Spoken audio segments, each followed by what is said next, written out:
Today is Thursday, March 26th, 2020. This is my Archive of Beauty and Ugly Times, Part 9. And I want to show you something beautiful before it disappears. Over there, you can barely see it at this point. I've recorded this video 3 times now and deleted it a couple times. But over there, over the bridge of the metro rail, you can see a sliver of the moon. It's setting rather rapidly. Let me back up a bit. And up above there, you can see Venus. We can tell it's Venus because Venus has what is called high albedo. Albedo means reflectivity, so sunlight is bouncing off of Venus and shining because it has a lot of really thick clouds that reflect a lot of light. And earlier tonight, it was prettier, but you could see the moon and Venus in the same shot, and the moon is setting pretty rapidly now. It's interesting.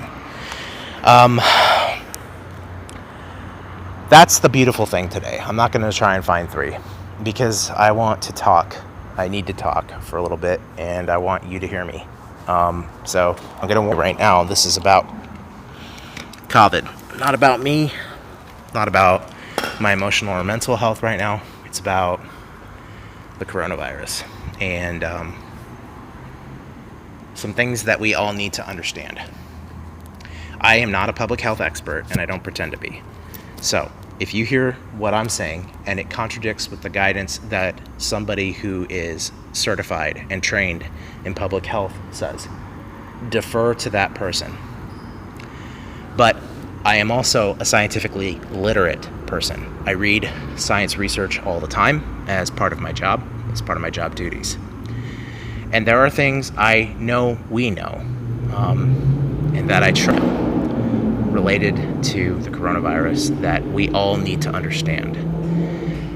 Number 1, we need to understand that the average rate of infection of the coronavirus is 2.3. What this means is that if a person gets sick, on average, statistically, we anticipate that they will convey this disease to 2.3 more people. So every time a person gets infected, we have to estimate that 2.3 more people are getting infected. And one of the reasons why we therefore have strong social distancing policies is because the rate of infection is so high. It's about twice the normal flu, and it's a major logistical challenge. The second thing we need to understand is symptoms and sickness versus infection.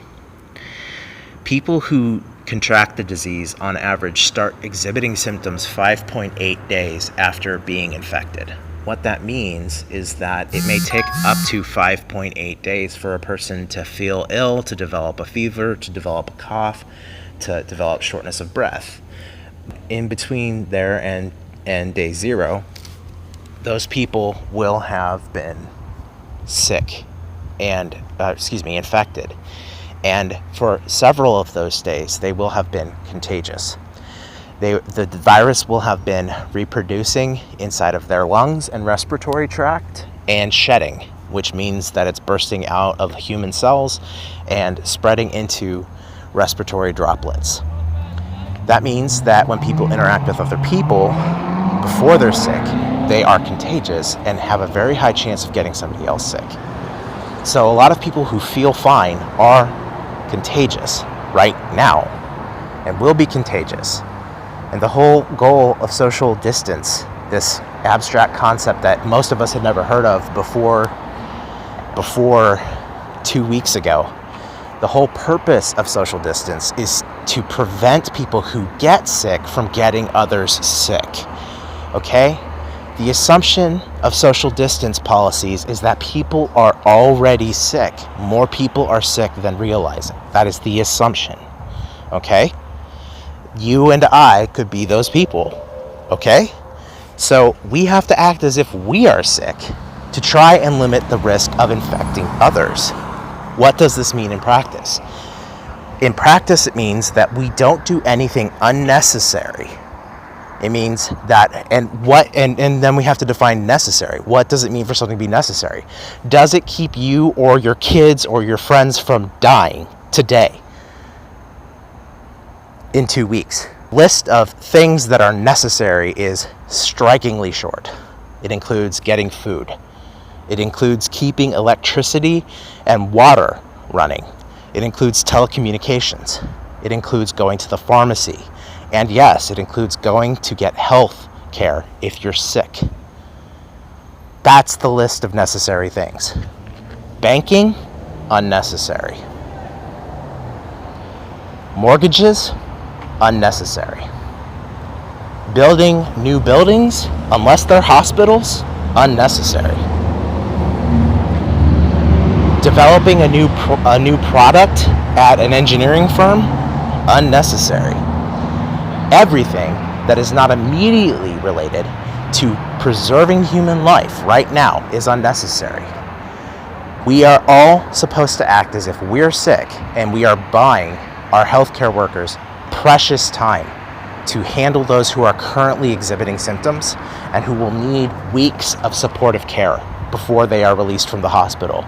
We are trying to buy our manufacturers time to produce critical supplies that will protect our healthcare workers and keep them from getting sick and becoming infectious agents themselves. That means masks, that means gloves, that means gowns that are disposable.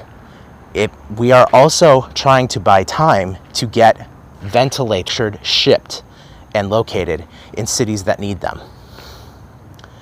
All of these supplies take time. And if we don't have them, we have a catastrophe. It's going to take months of social distancing before we have the healthcare infrastructure, the medical supplies, and the ventilators we need to manage this outbreak and prevent unnecessary deaths. Months, guys. Get this in your head. It's going to take another 8 to 12 weeks, likely. That's the whole summer for a lot of, summer. That's most of the summer. Well, it's all the spring. God, I'm thinking like a school teacher.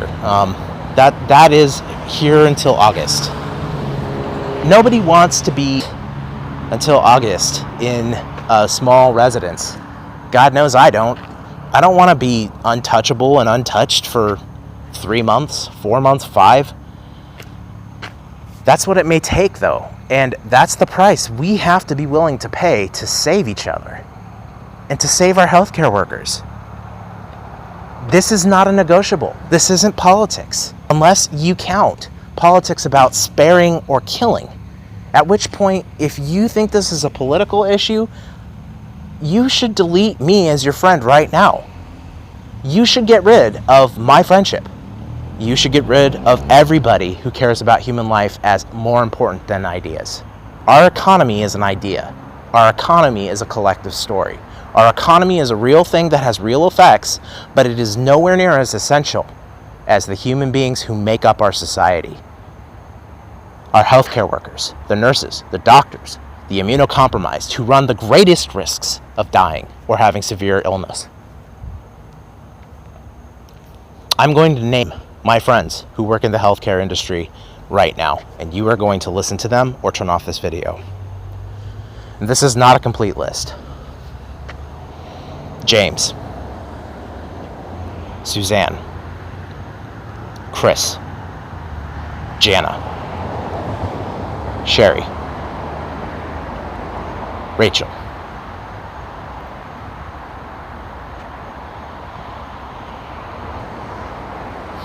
Jeff, Danielle, James,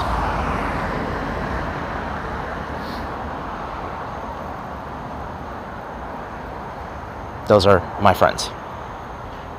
By odds, 1 in 5 of them, which means 2 people, will get sick. By odds, the mortality rate for healthcare workers is about 15%. That means that one of those people is very likely to die, if not both. I am not okay with those odds. Our first responders need gear too. Those include Michael, who is a police chief in Texas, and my friend Autumn, who is a police officer in Texas.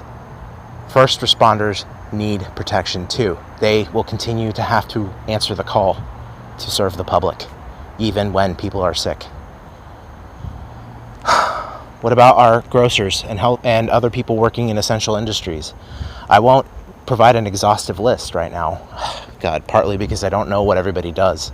But I can tell you that I appreciate every single person who's to work right now, whether they're working at UPS or working at Amazon or working at Publix or working at Piggly Wiggly, whatever, who is putting their health on the line in order to keep our infrastructure of food and food security going. Thank those people. Thank them by staying indoors. Seriously, stay home. Second, get our government to act like this is a crisis, not half-ass solution to this. We need to be thinking in months and years. That's the frame of time, not days. We need to ramp up the production of medical supplies. We need to make sure the private sector does its bit. There are companies right now that have idling production lines because they are waiting until the need is profitable enough to make equipment. That is not acceptable. Capitalism must end at the body. We need that stuff to save lives, to save potentially your life, to save the life of your grandparents, to save the life of your friends. So we can't keep doing this crap. We can't keep talking about opening the country by Easter. I wish that was true. I guarantee every single Democratic senator and representative wishes it was true too, because I don't think people are heartless. I guarantee most Republicans, and sorry, that's not fair. I guarantee all Republicans want it to be true. I guarantee most Republicans don't believe it's true in positions of power, and that they're making decisions based less upon the desire for things to go back to normal because they can safely, and more based on optics. That has to stop. I'm begging you, do your bit, stay home, write your senators and representatives, write your governor, push for this to be resolved on a time scale that's realistic. It's not. A month is not realistic. We all wish it was. It's not. 2 months is not realistic. We all wish it was. It's not. 3 months, we're starting to get towards realistic. And in order for that to happen, we need to invoke the DPA to manufacture critical supplies. We need to invoke the DPA to rapidly manufacture and expand our ability to test and see how many people in this country are currently infected. We need to invoke the DPA to radically increase the manufacture of therapeutic agents that may work. Let's assume that something like hydroxychloroquine does work. How much is there, and how many need it, and how quickly can it be made? Those questions are answered in the timeline of months. There's a limited supply. It'll take months to get enough to treat everybody who gets sick. You can't return to normal until there's a treatment protocol in place, a manageable rate of infection, hospital capacity to care, and personal protective equipment to delay or completely eradicate the spread of this disease in the healthcare sector. This needs critical attention right now. Write your representatives. Please, I'm begging you. If you don't, you are consigning people to die. It is an action we can all take. And if we do take it, especially Republicans, because you have the voices that matter to the current federal administration, if you care, they'll care, because it's in their political interest. Be cynical. If you want a red wave in November, make sure there's red wave available. It is not a secret that the majority of the Republicans' base is the elderly. People plus 65. They're the highest risk group. I don't understand why this is not something that bothers Trump more. His key constituencies are the people most at risk. Why isn't he acting in their interest? God, this is way more political than I meant it to be, and way longer. Saying all that, I stand by every word I've said.